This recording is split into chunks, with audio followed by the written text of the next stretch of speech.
வணக்கம் மாயம் ஸ்டுடியோஸ் நேயர்களே. இன்றைக்கி நம்மளோட களம் நிகழ்ச்சிக்கு ஏற்கனவே வந்த 2 கெஸ்ட்டு தான் வந்திருக்காங்க. ஆக்சுவலாக நம்ம இன்டர்வியூவில் அவ்வளோ சீக்கிரம் எடுத்துட மாட்டோம். இப்போ த ஃபர்ஸ்ட் டைம் நம்ம சேனல் எடுக்கிறோம். ஏன்னா சமீபத்தில் ஒரு விஷயம் நம்ம பேசியிருந்தோம், அது சர்ச்சைக்குள்ளானதாக இப்போ மாறி இருக்குது. தமிழ் சினிமா இண்டஸ்ட்ரியில் இருக்க பல பேரும் அந்த விஷயத்தை முணுமுணுக்க ஆரம்பிச்சிருக்காங்க. உங்களுக்கே தெரிஞ்சிருக்கும், சித்தார்த் அவர்கள் சம்மந்தமாக ஒரு நடிகை ஒரு விஷயம் சொல்லியிருந்தாங்க. அதை பற்றி தான் சொல்கிறேன். இன்றைக்கி நம்ம நிகழ்ச்சிக்கு அந்த 2 கெஸ்ட்டு தான் வந்திருக்காங்க. அந்த நடிகை வேறு யாரும் இல்லை, அதே காயத்ரி ரமா அவர்கள் தான். இன்னொரு பக்கம் அந்த டைரக்டரும் வந்திருக்காருங்க. இவர் ஆக்சுவலாக பார்த்தீங்கன்னா இதுக்கு முன்னாடி ஷோலே தெளிவாக சொல்லியிருந்தேன் இவரை பற்றி எல்லா விஷயங்களும். இவர் நம்ம தலைமைச் செயலாளர் இருக்கார்லங்க இறையன்பு அவர்கள், அவரால் பாராட்டப்பட்டவர், நல்ல எழுத்தாளர். இந்த டைரக்ஷன் அப்படின்ற துறையை நோக்கி பெருசாக ஓடிக்கிட்டு இருக்காரு. அவர் எடுத்த ஷார்ட் ஃபிலிமும் நல்லா பெருசாக பேசப்பட்ட ஷார்ட் ஃபிலிம். வித்தகன் சேகர் அவர்கள் அவரும் வந்திருக்காரு. அவர் வேறு யாரும் இல்லை, இந்த நடிகை இருக்காங்களே அவங்களோட மேனேஜராகவும் நல்ல வெல்விஷராக இப்போதைக்கு பார்க்கப்பட்டு இருக்க ஒரு நபர். 2 பேரும் வெல்கம் பண்ணிவிட்டு பஞ்சாயத்து வழக்கம் போல் ஆரம்பிச்சிடலாம். வணக்கம். Thank you sir. வணக்கம். வணக்கம் சார். சார் உங்களுக்கு கூட கொஞ்சம் நேரம் கழிச்சு வந்துடுறேன். ஏதோ உங்ககிட்ட கொஞ்சம் ஸ்பெஷலாக ஒரு விஷயம் கேட்டு வந்துடுறேன். கடந்த இன்டர்வியூவில் ஒரு விஷயம் சொல்லியிருந்தீங்க, அதாவது சினிமா துறையில் நடக்கிற அட்ஜஸ்ட்மெண்ட்டை பற்றி நிறைய ஓப்பனப்பாக பேசியிருந்தீங்க. எல்லாருக்குமே ஷாக், என்னடா இவ்வளோ போல்டாக ஒரு பொண்ணு அடிக்குதுன்னு சொல்லிட்டு. அதில் நீங்கள் சித்தார்த் அவர்களை பற்றி ஒரு விஷயம் சொன்னீங்க. அது எனக்கு ஒரு மாதிரி புரிஞ்சுது, பட் பார்க்குற பலருக்கும் வேற மாதிரி புரிஞ்சிடுச்சு. அட்ஜஸ்ட்மெண்ட்டே இருக்கக்கூடாது சொல்லிட்டு அவர்கிட்ட மட்டும் அட்ஜஸ்ட்மெண்ட் பண்ணுற மாதிரி பேசிதேப்பா இந்த பொண்ணு, இதுவும் தப்பு தானே சொன்னாங்க. உங்களோட விளக்கத்தை இந்த சர்ச்சை சார்ந்து கொஞ்சம் கொடுக்க முடியுமா?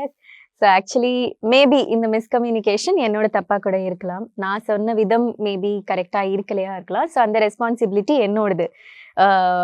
நான் என்ன சொல்ல வந்தேன்னா, சித்தார்த் சார் வந்து எனக்கு ரொம்ப பிடிக்கும். ஸோ ஒரு பொண்ணோட க்ரஷ், ஒரு பையனை பார்த்தா பிடிக்கும்ல, இந்த பையனை பிடிச்சிருக்கு, இந்த மாதிரி ஒரு பையன் நம்ம லைஃப்ல லவ் பண்றதுக்கு இருந்தா சூப்பரா இருக்கும்ல, அந்த ஃபீல் தான் எனக்கு சித்தார்த் சார் கிட்ட இருக்கு.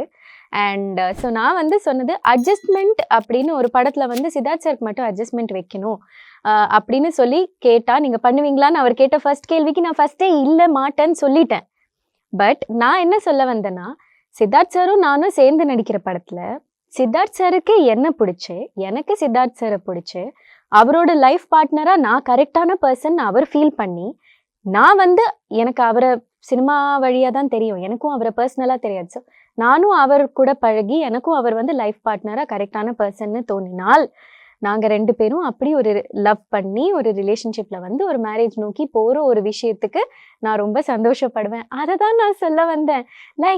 Like Samantha ma'am and Naga Chaitanya. ஆமா, அந்த மாதிரி தான் ஐ வாஸ் மீனிங். அவங்களுமே ரொம்ப நாள் லவ் பண்ணி ஐ திங்க் ஒரு 10 years ஆல்மோஸ்ட். அவ்வளவு தூரம் இல்ல, அது கொஞ்சம் கம்மி. ஒரு அப்படி ஏதோ ஒரு படம் பண்ணும்போது தான் அவங்களுமே மீட் பண்ணி தே ஃபெல் இன் லவ். அது ரொம்ப வருஷம் கண்டினியூ ஆகி கடைசியில they went ahead and got married. அந்த மாதிரி ஐ மென்ட். நான் வந்து அது அவருக்காக மட்டும் நான் அட்ஜஸ்ட்மெண்ட் பண்ணுவேன் அப்படின்னு சொல்ல வரல. எனக்கு தனிப்பட்ட முறையில அவர் மேல ஒரு க்ரஷ் இருக்கு. ஸோ அதனால அவர் கூட நடிக்கும் போது இஃப் அது வந்து ஃப்ரெண்ட்ஷிப்ல இருந்து ஒரு ரிலேஷன்ஷிப்புக்கு போச்சுன்னா ஐ வில் பி ஹாப்பி அப்படின்னு தான் நான் சொல்ல வந்தேன். இதை வந்து என்னோட ஃப்ரெண்ட்ஸ் இல்லை என்ன தெரிஞ்சவங்க இல்லை என்னோட ஃபேமிலி கரெக்டாக புரிஞ்சுக்கிட்டாங்க. இதுதான் நான் சொல்ல வந்திருக்கேன்னு. பட் என்ன தெரியாதவங்க, நான் எப்படி யோசிப்பேன்னு தெரியாதவங்களுக்கு இது தப்பா, மேபி நான் பேசின விதம் தப்பா இருந்திருக்கலாம். நான் வேற யாரையும் தப்பு சொல்ல, ஏன் தப்பா தான் இருக்கும், நான் ரெஸ்பான்சிபிலிட்டி எடுத்துக்கிறேன். ஐ am very sorry for that. ஐயோ அப்படி இல்லை, நான் ஏதோ தப்பா அப்படி சொல்ல போகதானே, சோர்ஸே நான் தான். So I am very sorry for that. நான் ரொம்ப ஓப்பனாக அப்பாலஜைஸ் பண்ணுறேன். நான் அப்படி சொல்லி உங்களை எங்கேயாச்சும் நான் ஹர்ட் பண்ணுறேன் அப்படின்னு நீங்கள் ஃபீல் பண்ணியிருந்தா ஐ எம் வெரி சாரி. ஏதாவது நீங்கள் சித்தார்த் அவர்களை கரம் பிடிக்க வேணா முயற்சி பண்ணுவீங்க, அதுக்கு ஒரு குவாலிஃபைடு பர்சனாக இருந்தாருன்னா. ஆனால் ஸ்ட்ரைட்டாக அந்த படுக்கை அறை இது போல விஷயங்கள் எதுவுமே கிடையாது, அதை தப்பாக புரிஞ்சுக்கிட்டாங்க, அவ்வளோதான். அது மேபி நான் தப்பாக சொல்லியிருக்கேன். எங்கேயுமே ஆடியன்ஸ் விட்டு குடிக்க மாட்டீங்களே. ஓகேங்க, இந்த இன்டர்வியூவை நீங்கள் வீட்டில் எல்லாரோட சேர்ந்து பார்த்தீங்களா? ஆமாம் பார்த்தீங்க. அப்போது இந்த ஆடியன்ஸை விட்டுருங்க, அவங்களோட பெர்செப்ஷன் வேற மாதிரி இருக்கும். உங்கள் வீட்டில் இருக்காங்களா அம்மா அப்பா ரிலேட்டிவ்ஸ்லாம், இவங்க பார்க்குறப்ப என்ன சொன்னாங்க உங்ககிட்ட, எப்படி அவங்க ஃபீல் பண்ணாங்க? ஸோ ரிலேட்டிவ்ஸ் சைட்லேருந்து கொஞ்சம் கஷ்டமாக தான் இருக்குது, நீ வேறு ஃபீல்டு வேணால் சூஸ் பண்ணுறியா, அந்த லெவலுக்கு தான் வந்தாங்க. மாம் மட்டும் பிகாஸ் அம்மா வந்து போன 8 years-ஆ நான் எந்த ஆடிஷன் போனாலுமே எந்த படம் ஷூட்டுக்கு போனாலுமே நாங்கள் 1+1 ஃப்ரீ ஆஃபரில் தான் போவோம். நான் தனியாக போகிறது ரொம்ப ரேர். ஸோ நான் வந்தால் கூட பக்கத்தில் ஃப்ரீ ஆஃபரில் ஒரு பேக்கெட் என் கூட வருது மம்மி. ஸோ அதனால அவங்க வந்து ஸ்பெஷலி நானும் அவங்களும் தான் இன்டர்வியூ பார்த்துட்டு இருந்தோம். 30 செகண்ட்ஸ் போனோடனே அவங்க கண்ணுலேருந்து படபடன்னு கண்ணீர் கொட்டுது. என்னம்மா ஆச்சு, கஷ்டமா இருக்காங்களுக்கு? இல்லடி, 8 வருஷமா நம்ம பட்டிருக்கிற கஷ்டம் இப்படி இன்டர்வியூல பார்க்கும்போது தாண்டி தெரியுது, நம்ம டெய்லி போகும்போது நமக்கு தெரிய மாட்டேங்குது அப்படின்னு சொன்னாங்க. எனக்கே அது ஆமா, பேசி பார்க்கும்போது தான் மேபி தெரியுதோ அப்படின்னு அவங்க ரொம்ப ஃபீல் பண்ணாங்க. பட் தென் என்னோட 2-3 ஃப்ரெண்ட்ஸ் தே கால்ட் மீ, தே வர் லைக், இன்னும் நீ கிவ் அப் பண்ணாம நீ இன்னும் ட்ரை பண்றியே, அதுக்கு we are proud of you. So எங்களால் எதுனா சப்போர்ட் முடிஞ்சா நாங்கள் பண்ணுறோம் அப்படின்னு சொன்னதுனால so I'm very blessed to have good people in life. ஒருத்தர் கூட நெகட்டிவாக சொல்லியா உங்ககிட்ட? மேபி நான் கன்வே பண்ணின விஷயம் நெகட்டிவாக இருந்ததுனால அப்படி மேபி கேட்டிருக்கலாம். குவாரிஸ் மட்டும் வந்திருக்கும் அவ்வளோதான். எனக்கு மெசேஜஸ் நிறைய பேர் இன்ஸ்டாகிராம்ல யூஸ்வலாகவே சும்மா ஹாய் ஹலோன்னு போடாமல் ஒருத்தவங்க ஒரு விஷயம், இப்போ உங்கள் ஃபோட்டோஸ் நல்லா இருக்குது, இல்லை உங்கள் ஒர்க் பார்த்தோம் நல்லா இருந்ததுன்னு சொன்னால் நான் டெஃபினெட்லி ரிப்ளை பண்ணுவேன். பிகாஸ் அவங்க டைமை எடுத்து நான் பண்ணின ஏதோ ஒரு விஷயத்த பாராட்டுறாங்க, பிக் திங். ஸோ அதனால நான் அதுக்கு டெஃபினட்டாக ரிப்ளை பண்ணுவேன். அப்படி நிறைய பேர் போட்டிருந்தாங்க, நாங்கள் வந்து இன்டர்வியூ பார்த்தோம், எல்லா விஷயமும் கரெக்டாக இருந்தது, ஏன் சித்தார்த் மேட்டரில் மட்டும் நீங்கள் இப்படி பேசியிருக்கீங்க அப்படின்னு கேட்டாங்க. அண்ட் அதே இதில் கிளாரிஃபை பண்ணுறதுக்கு சாய்னா நேவாலை பற்றி நீங்கள் கேட்டதை நான் புரிஞ்சிக்கல சரியா. அது வந்து ஐ தாட் நீங்கள் ஏதோ ஆக்ட்ரஸை பற்றி கேட்குறீங்கன்னு நினச்சி நான் அப்படி தான் பதில் சொல்லியிருக்கேன். பட் அது I would also say that Siddharth sir போட்ட அந்த ட்வீட் வந்து was insensitive is what I feel. கொஞ்சம் கூட யோசிச்சு போட்டிருக்கலாம். பிகாஸ் ட்விட்டர் வந்து இஸ் அன் ஓப்பன் பிளாட்ஃபார்ம், ஆடியன்ஸுமே பார்க்குறாங்க. ஸோ இப்போ நானே ஒரு விஷயம் எடுத்து சொல்லும்போது 10 விதத்தில் போயிருக்கு, அது ஏன் தப்பாக தான் இருக்கலாம் அகேன். ஸோ பட் அதே மாதிரி அவர் ஒரு பப்ளிக் பிளாட்ஃபார்மில் அப்படி போட்டது maybe could been a little insensitive, அது நானே ஒத்துக்கிறேன். And I am very happy and proud of you sir that you came out and apologized. ஒரு அப்பாலஜி லெட்டர் நீங்கள் வந்து ரொம்ப ஹார்ட்ஃபெல்ட்டாக கொடுத்த மாதிரி இருந்தது. ஸோ அதுக்கு I am very proud of you. That's all. Super, நல்ல விளக்கம் கொடுத்துட்டீங்க. பல பேருக்கு இப்போ புரிஞ்சிருக்கோன்னு நினைக்கிறேன். என்னப்பா இது போல் அந்த பொண்ணு பேசிடுச்சு, இது சம்மந்தமாக கேட்பியான்னு கேட்டிருந்தீங்க என்கிட்டே நிறைய பேரும். இப்போ உனக்கு விளக்கம் கிடச்சிருக்கும். ஓகே, அடுத்தபடியாக நம்ம வித்தகன் சேகர் அவர்களை பற்றி ஒரு கேள்வி உங்கள்கிட்ட கேட்க விரும்புகிறேன். அந்த இன்டர்வியூ பார்த்துட்டு பல பேரும் உங்களுக்கு அடுத்தபடியாக தோண்டி துருவி கேட்டது, யார்ப்பா அந்த எழுத்தாளர், இந்த அளவு பேசுகிறாரு பண்ணுறாரு, இந்த ப்ரொஃபஷனலாக தான் இருக்காரு, ஆனால் அதை பற்றி அவர் இந்த அளவு ஓப்பன் அப் பண்ணுறாருன்னா இந்த பொண்ணுக்கு ஈக்குவலாக அவரையும் பார்க்கலாம் போல இருக்குன்னு சொல்லி எல்லாருமே பெருசாக பேசினாங்க. ஸோ அவருக்கான லீடு கொஸ்டின் உங்ககிட்ட கேட்டுக்கிறேன். அவர் உங்ககிட்ட இன்டர்வியூ பண்ணணும்னு இன்சிஸ்ட் பண்ணதுங்களா? அவர் தான் இந்த பொண்ணுகிட்ட பேசுங்க, செம்ம ஸ்டஃப்புங்க, இந்த பொண்ணுக்கு நல்ல டேலண்ட்டு, ஷைன் பண்ண முடியலங்க அப்படின்னு என்கிட்ட சொன்னார். இது மட்டும் இல்லாமல் நிறைய பேருக்கு முன்னே ரெக்கமெண்ட் பண்ண தான் சொன்னார், இந்த பொண்ணுக்கு டேலண்ட் இருக்குங்க, படத்தில் எடுத்துன்னு அவர் எந்த ஓடிட்டு இருக்காரு. எனக்கு அதிலே டவுட் வந்துச்சு. ஏன்னா மேனேஜர்னா லிமிட் தெரியும் எங்களுக்கு, இதுக்கு மேலே போக மாட்டாங்க, சம்பளம் எவ்வளோ வாங்க அதுக்கு மாதிரி ஒர்க் பண்ணிட்டு போயிடுவாங்க. ஆனால் இவர் பண்ணுறதுலாம் பார்த்தா அதுக்கும் மேலே இருக்குது. வித்தகன் சேகர் உங்களுக்கு மேனேஜரா இல்லை நண்பரா வெல்விஷரா என்னது, அவர் என்ன கேட்டகரிக்குள்ளே வைக்கிறீங்க? ஸோ அப்படி கேட்க போனால் எனக்கும் சாருக்கும் வந்து ஃபர்ஸ்ட் மீட்டே வந்து அவர் ஒரு ஷார்ட் ஃபிலிம் டிரெக்ட் பண்ணினார். அதில் வந்து என் ஃபோட்டோ பார்த்து நேரில் கூப்பிட்டுட்டு ஒரு சீன் ஆடிஷன் வச்சார் குட்டியா. அண்ட் ஹி வாஸ் லைக், எனக்கு கரெக்டாக இருக்கீங்க இந்த ஷார்ட் ஃபிலிமில், யூ வில் பி கரெக்ட் அப்படின்னு. பட் போக போக நாங்கள் ஷூட் பண்ணும்போது நான் ஏதாவது ஒரு சஜஷன் கேட்டாலோ, இல்லை சார் இதை இப்படி பண்ணினா நல்லா இருக்குமா அப்படின்னு கேட்டால் கூட அவர் ரொம்ப என்ன சொல்கிறது, ஒரு ஈகோ இது கூட இல்லாமல் இது கூட பண்ணிக்கலாம், இப்படி கூட நல்லா இருக்கும் அப்படின்னு அப்படி தான் நாங்கள் பேச ஆரம்பித்தோம்.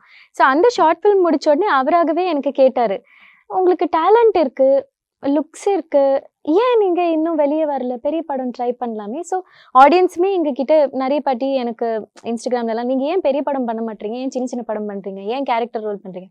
இட்ஸ் நாட் நான் டிசைட் பண்ணுற விஷயம் கிடையாது, கொடுத்தா பண்ணுவேன். ஸோ அதே மாதிரி நான் சார்கிட்டையும் சொன்னேன், சார் எனக்கு கான்டாக்ட்ஸ் பெருசாக இல்லை, அண்ட் ஸ்ட்ரைட்டாக போய் அப்ரோச் பண்ணினா அப்படி இப்படின்னு பேசுவாங்க, ஸோ அதனால எனக்கு கொஞ்சம் கஷ்டமாக இருக்கும் மேபி அப்படின்னு சொன்னப்போ தான் அவர் சொன்னார், நான் ஜேர்னலிஸ்ட்டு, ஸோ எனக்கு வந்து நிறைய பேர் கான்டாக்ட் இருக்கும், நான் உங்களுக்காக உங்களோட மேனேஜராக, உங்களோட ஃப்ரெண்டாக, உங்களோட வெல்விஷராக, உங்களோட ஃபேமிலியில் இருக்கிற ஒரு பர்சனாக அவ்வளோ ட்ரஸ்ட் நீங்கள் என் மேலே வச்சுக்கிட்டிங்கன்னா நான் ட்ரை பண்ணட்டுமா அப்படின்னு கேட்டார். மோஸ்ட் வெல்கம் சார், நீங்கள் பண்ணுற ஹெல்ப் எனக்கு பெரிய ஹெல்ப்பாக இருக்கும் அப்படின்னு சொன்னேன். அன்னிலேருந்து ஐ திங்க் நிறைய he has tried for me also. அவருமே நிறைய முயற்சி போட்டு இப்போ ரீசெண்டாக தான் அவருமே சொல்கிறாரு, நம்ம எவ்வளோ முயற்சி எடுத்து வச்சாலுமே அவங்க அங்கேருந்து கொஞ்சம் புரிஞ்சுக்கிட்டாதான் நம்ம எஃபர்ட்ஸ்க்கு ஃப்ரூட் வரும் காயத்ரி. நானுமே ரொம்ப நாளாக உங்களுக்காக ட்ரை பண்ணிகிட்ருக்கேன், ஆனால் என்னால் இன்னும் உங்களுக்கு சக்ஸஸ் வரலையேன்றது எனக்கே ஒரு ஃபீலாக இருக்குன்னு இப்போ ரீசெண்டாக தான் சொல்லிட்டு இருந்தார். அப்போ கூட நான் யோசித்தேன், ஐயோ இவ்வளோ கூட யாரும் பண்ண மாட்டாங்க, அவர் பண்ணுறதே பெரிய விஷயம், பட் என்ன பண்ணுறது இல்லை. ஆனால் எந்த கேட்டகரியில் அவர் வச்சு என்னோட ஃபேமிலி ஃப்ரெண்டு ஃப்ரெண்டை விட என்னோட ஃபேமிலின்னு சொல்லலாம்.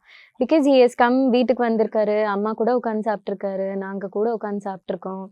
அண்ட் என்னோட பெரியம்மா எல்லாரையும் மீட் பண்ணியிருக்காரு. So he's more a family, I think. Not a friend. Super. So கிட்டத்தட்ட அந்த 2-3 கேட்டகரியிலுமே வரமாட்டார். ஆமா, he's family. Family.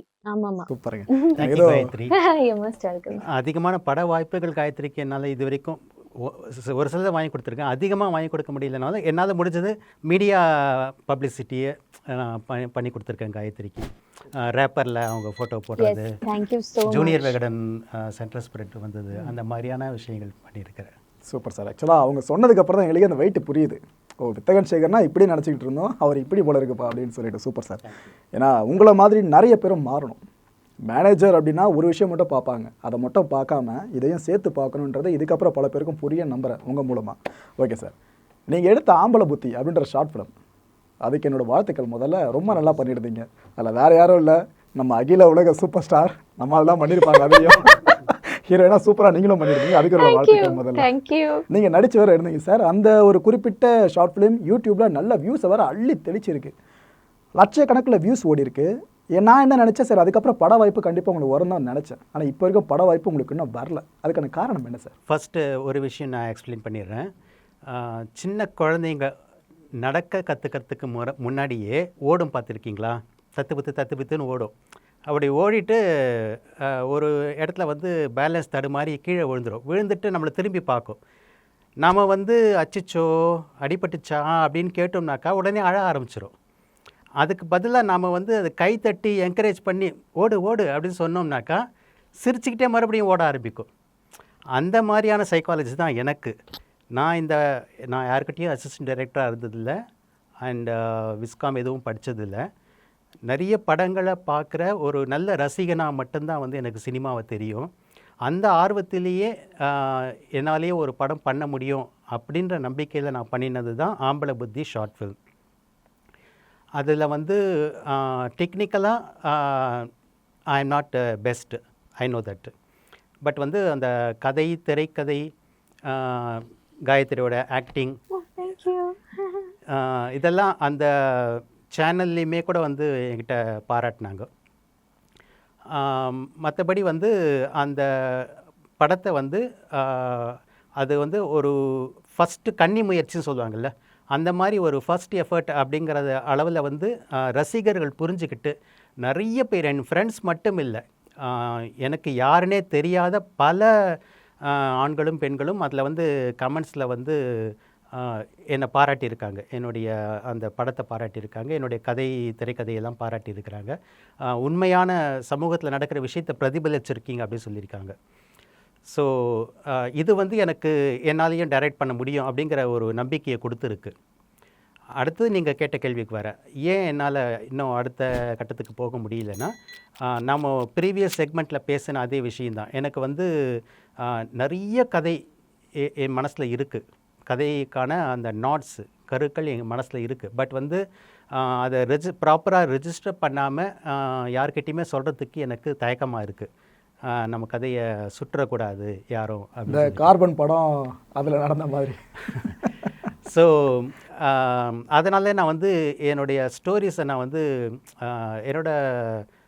Friends, close friends, நம்பிக்கையான ஃப்ரெண்ட்ஸ்கிட்ட மட்டும் ஷேர் பண்ணியிருக்கேன் தவிர, காயத்ரிகிட்ட கூட ஒரு ஸ்டோரி நான் சொன்னேன், ஒரு டிஃப்ரெண்ட்டான ஒரு லவ் ஸ்டோரி, அந்த மாதிரி ஷேர் பண்ணியிருக்கேன் தவிர, நான் அதை வந்து ப்ரொஃபஷ்னலாக ப்ரொடியூசர்ஸ் கிட்ட நான் போய் சொன்னது கிடையாது. இது வரைக்கும் நான் வந்து ஆம்பளை புத்தி படமே கூட வந்து ஒரு சினிமாவாக எடுக்கக்கூடிய ஒரு கதை தான் அப்படின்னு சொல்லிட்டு ஒரு சினிமா டைரக்டரே என்கிட்ட பாராட்டினார். அவர் வந்து தாதா 87 அப்படிங்கிற படம் டைரக்ட் பண்ணின டைரக்டர் விஜயஸ்ரீ, என்னோட நல்ல வெல்விஷர். அவர் அந்த படத்தை பார்த்துட்டு என்கிட்ட சொன்னார், நீங்கள் வந்து ஒரு ஆர்டிஸ்ட் மேனேஜராக மட்டும்தான் முதல்ல நான் உங்களை மீட் பண்ணேன், ஆனால் உங்கள் படம் பார்த்த பிறகு நான் உங்களை ஃப்ரெண்டாக நினைக்கிறேன், நீங்கள் வந்து ஒரு டைரக்டராக வர வேண்டியவர், இந்த கதையவே கூட நீங்கள் வந்து படமாக பண்ணக்கூடிய ஒரு கதை தான் இது அப்படின்னு சொன்னார். ஸோ அந்த படத்தையே கதையாக பண்ணக்கூடிய திரைக்கதை கூட என் மைண்டில் இருக்குது. அண்ட் இது தவிர இன்னும் 2 திரைக்கதைகள் நான் எழுதி வச்சுருக்கேன். இது தவிர வந்து சுமாராக 20க்கும் மேற்பட்ட கதைகள் என் மைண்டில் இருக்குது.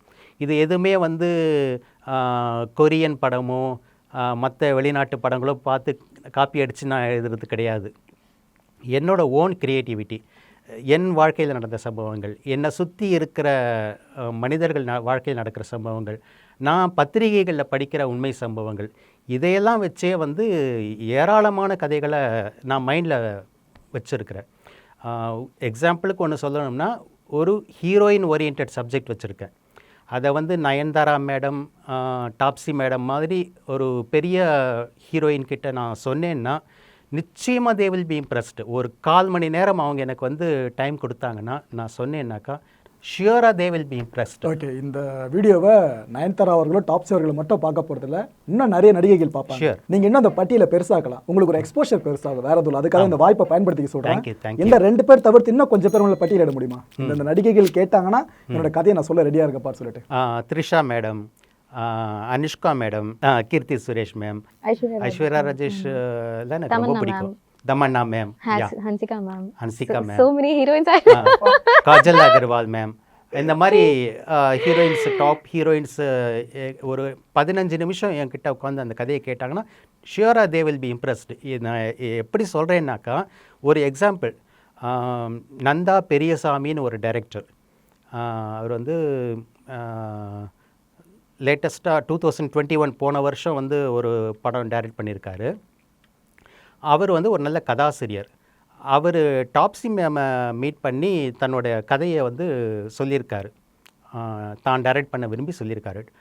டாப்ஸி மேம் வந்து அந்த கதையோட அவுட்லைன்லேயே வந்து ரொம்ப இம்ப்ரெஸ் ஆகிட்டு, இதை நீங்கள் ஸ்க்ரீன் பிளேவாக டெவலப் பண்ணி கொடுங்க, நான் எனக்கு கன்வீனியன்ட்டான டைரக்டர் வச்சு நான் பண்ணிக்கிறேன், உங்களுக்கு ஸ்டோரி ரைட்டருங்க கிரெடிபிலிட்டியும் அதுக்கான சன்மானமும் நான் கொடுத்துட்றேன்னு சொல்லிட்டு அவங்களே டாப்ஸி மேமே வந்து நந்தா பெரியசாமிக்கு ஸ்டார் ஹோட்டலில் ரூம் போட்டு கொடுத்தாங்களாம்.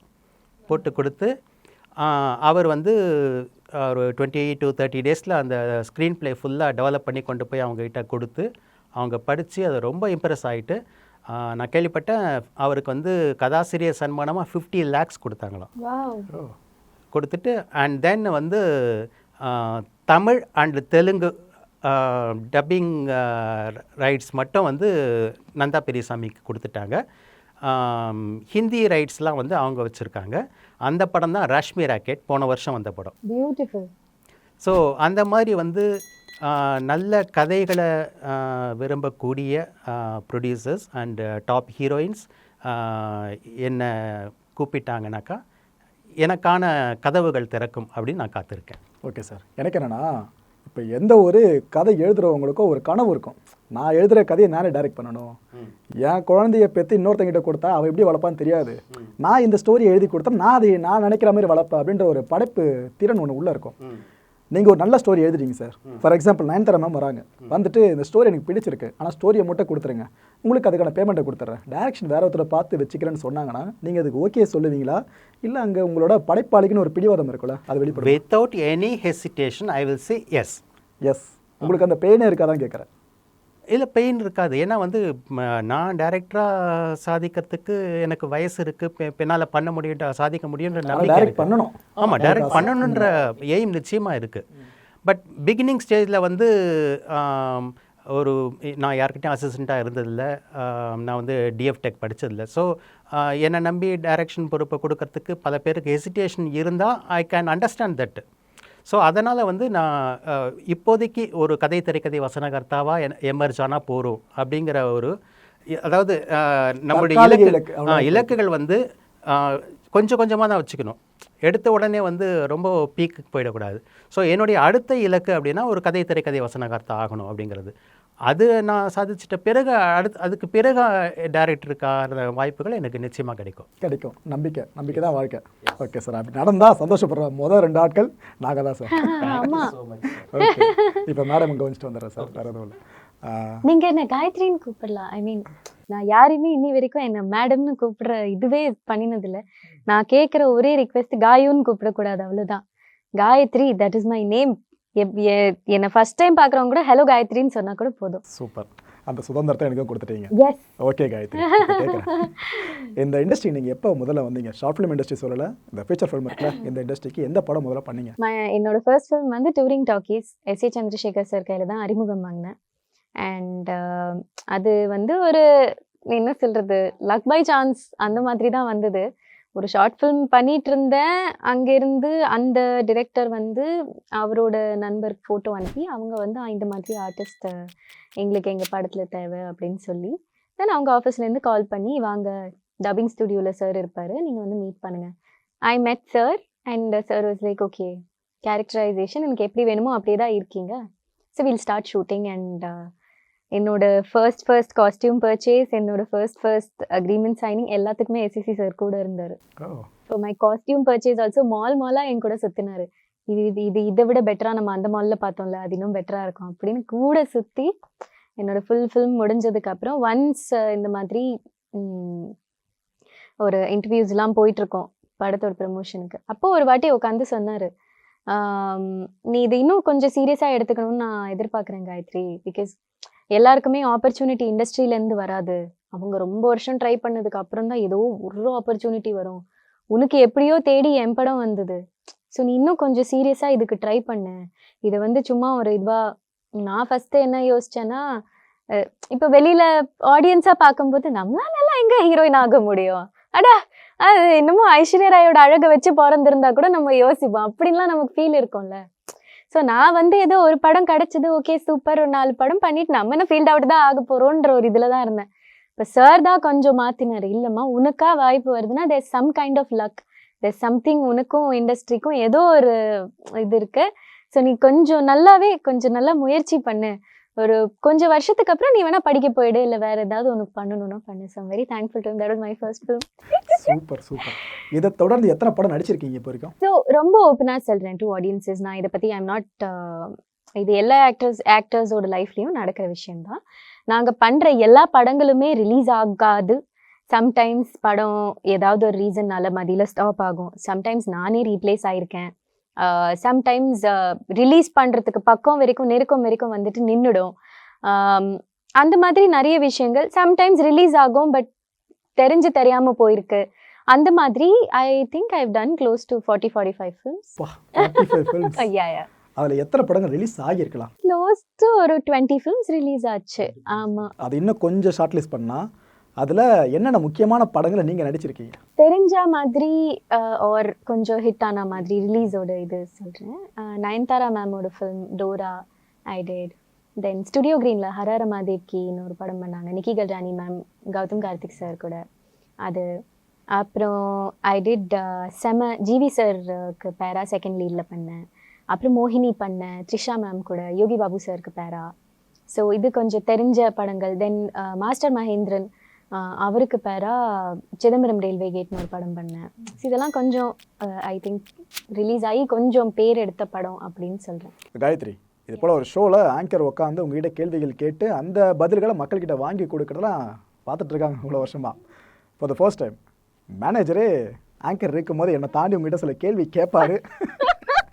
அந்த கேள்விகள் இன்னும் நான் கேட்கறது டெப்த்தாக இருக்கும்னு நினைக்கிறேன்.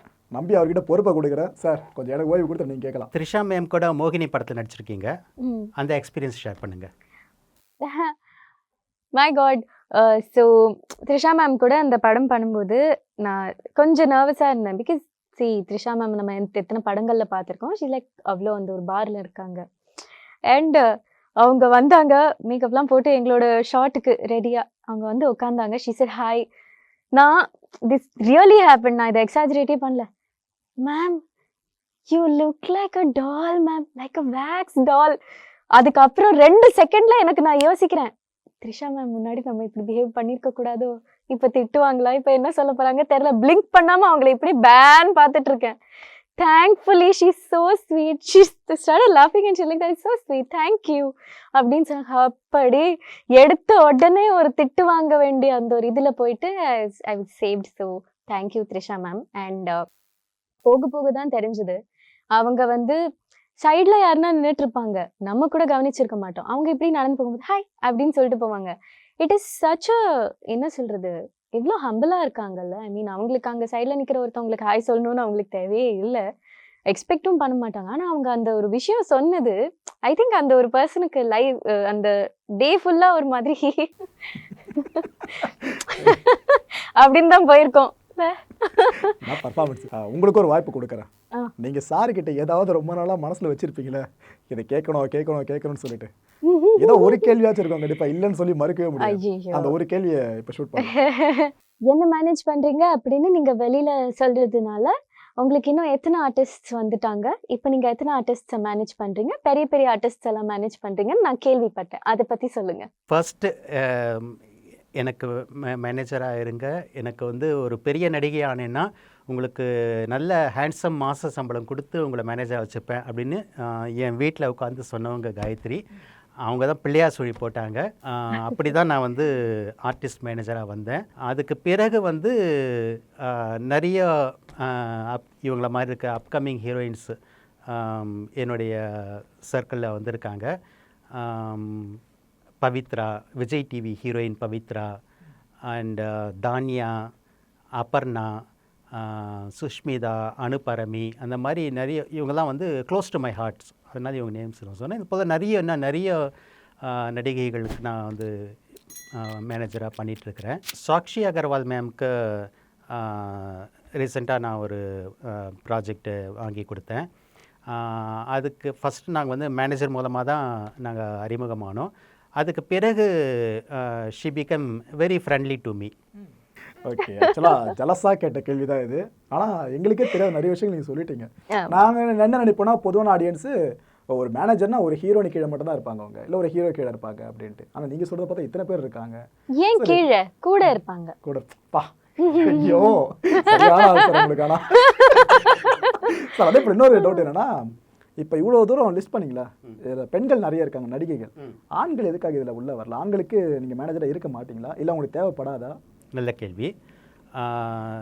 ரீசெண்டாக என் ஃப்ரெண்டோட ரிலேட்டிவ் குகன் ஒரு பையன் வந்திருக்காரு. நான் அவர் கூட பண்ண ஆரம்பிச்சிருக்கேன். யார் என்ன வாலண்டியராக வந்து அப்ரோச் பண்ணுறாங்களோ அவங்களுக்கு நான் பண்ண ஆரம்பிக்கிறேன். இந்த இண்டஸ்ட்ரியில் வந்து புது பொண்ணுங்களுக்கு தான் வந்து அதிகமான வாய்ப்புகள் இருக்குது. ஐ மீன் நடிகைகளுக்கு தான் அதிகமான வாய்ப்புகள் இருக்குது. பசங்களுக்கு அந்த அளவுக்கான வாய்ப்புகள் கிடையாது. பர்ஹாப்ஸ் அது ஒரு சைக்காலஜியாக இருக்கலாம். ரசிகர்கள் வந்து புது பெண்களை வந்து திரையில் பார்த்து ரசிக்கணும் அப்படின்னு நினைக்கிற ரசிகர்கள் அதிகமாக இருக்கலாம். பெண்கள்கிட்ட அந்த மாதிரியான மென்டாலிட்டி இல்லையோ என்னமோ எனக்கு தெரியல. அதனால் பெண்களுக்கு நடிகைகளுக்கு வாய்ப்பு வாங்கிறது வந்து when compared to மேல் கொஞ்சம் ஈஸி. ஸோ அதுக்கு ஒரு கேர்ள் பாயிண்ட் ஆஃப் வியூவில் there's an answer for that. மேல் ஆர்டிஸ்ட் வந்து ஒரு ஆஃபீஸ் உள்ள ஏறி போய் சார் நான் நடிக்கணும்னு ஆசைப்படுறேன்னா அவங்க ஃபோட்டோகிராஃப், அவங்களோட டேலண்ட் அது மட்டும் அங்கே வரும். ஸ்லோலி அசிஸ்டன்ட் டைரக்டர் கிட்ட அவங்க ஃப்ரெண்ட்ஸ் ஆயிடுவாங்க. And once they can get in to the film, அந்த மாதிரி ஒரு ஆப்பர்ச்சுனிட்டி அவங்களுக்கு வரும். கேர்ள்ஸ் இதே மாதிரி ஒரு ஆஃபீஸ் உள்ள ஏறி போனால் அதுக்கு பின்னாடி நிறைய பிரச்சனை வருமேன்னு சொல்லி மோஸ்ட்லி கேர்ள்ஸ் வந்து மேனேஜர்ஸ் த்ரூ போவாங்க. இதெல்லாம் பைபாஸ் பண்ணணுமேன்றதுக்காக மேனேஜர்ஸ் த்ரூ. இப்போ நான் அதுதான் போன இன்டர்வியூவில் சொன்ன மாதிரி, நாங்கள் இப்போ ஒரு ஆஃபீஸில் நடந்து போய் இந்த மாதிரி நான் நடிக்கணும்னு ஆசைப்படுறேன், இதுதான் என் ஃபோட்டோ அப்படின்னு கொடுத்துருந்தேன். யார் இந்த பொண்ணு, மேனேஜர் கூட இல்லாமல் வந்திருக்கு, ஜூனியர் ஆர்டிஸ்ட் மாதிரி நடந்து வருது ஆஃபீஸ்க்குள்ள, யார் இவங்களுக்கு ஆஃபீஸ் அட்ரஸ்லாம் கொடுத்தது? இதுவே பசங்க ஒரு நாளைக்கு ஒரு 4 ஆஃபீஸ் போயிட்டு சார் நான் நடிக்கணும்னு ஆசைப்படுறேன்னு சொன்னால் இட் இஸ் நான் யாரையுமே பிளேம் பண்ணல, நான் இருக்கிற ஒரு ட்ரூத்தை சொல்கிறேன், அவ்வளோதான். ஸோ மோஸ்ட்லி அதனால ஒரு ஃபேம் வந்ததுக்கப்புறம் அவங்களுக்கு வந்து வர ஆப்பர்ச்சுனிட்டிஸை அவங்களால தனியாக ஹேண்டில் பண்ண முடியலன்ற லெவல் போனதுக்கப்புறம் தான் அவங்க வந்து ஒரு மேனேஜர் தேடுறதுக்கு ஆரம்பிப்பாங்க. கேர்ள்ஸ்க்கு வந்து ஸ்டார்டிங்லேருந்தே மேனேஜர் வேணும், பிகாஸ் இந்த விஷயங்கள்லாம் மேனேஜர் ஹேண்டில் பண்ணிட்டு ஃபைனலாக நம்ம ஒரு என்ட்ரி கொடுக்கலாமே அப்படின்ற ஒரு இது இருக்கும். ஓகே, அங்கே இன்னொரு புரிதலாம் தேவைப்படுது. இப்போ என்னோட ஃப்ரெண்ட்ஸ் நிறைய பேர் ஆக்டிங் ட்ரை பண்ணிட்டு இருந்தாங்க. ஃபோட்டோஸ் எடுத்து வச்சுட்டு சுற்றுவானுங்க, லிட்டரலாக சொல்லுவாங்க நாய் மாரி சுற்றுறேன்டா, சான்ஸே கிடைக்க மாட்டேறான்னு சொல்லிட்டு.